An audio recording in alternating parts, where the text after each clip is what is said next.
Pupunti ulit ako. Kailan ka pupunta? Pag nanganak ka, doon na kayo? Hindi. Mga ilang buwan pa. Siyempre, hindi ako pwede. Sandan mo na naman si Ninyo. Hindi ako pwede lumuwas ka agad.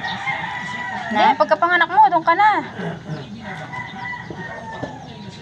Sabi ni Ayaw mong lumalayo sa iyo si Ninyo eh. Dapat, nagtatrabaho talaga yung lalaki. Nagpapaiwan nga ako. Sabi niya, baka may init lang siya doon.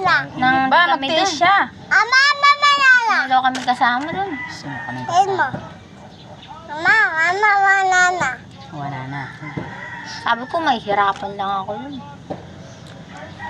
Dito rin, ganun. Obligasyon niya magtrabaho. Wala naman din tutulong sa akin dito. Ikaw, palagi kayong busy. Bakit? Paano kami naging busy? Ha? Paano Di kami ba nga, naging busy? palagi nang O masakit. di, pagkapanganak mo na kinabukasan, sumama ka na. Hindi Alis naman na kayo. hindi naman naalis yun. Hindi pa nga sure eh. Sure.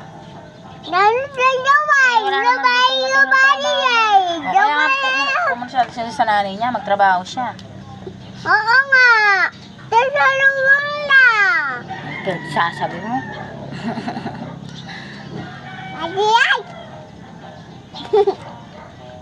Nawala pinapanood daddy, nakakatakot ka nun.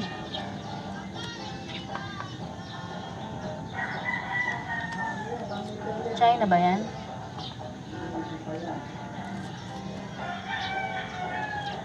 Pilipinas. Kausap daddy mo. Ha? Ang kausap sa daddy mo. Ayan, nagbabalat kami ng kamya. Ang kati ng ano ko, mukha ko. Si daddy? Eko. Morning! Huwag na.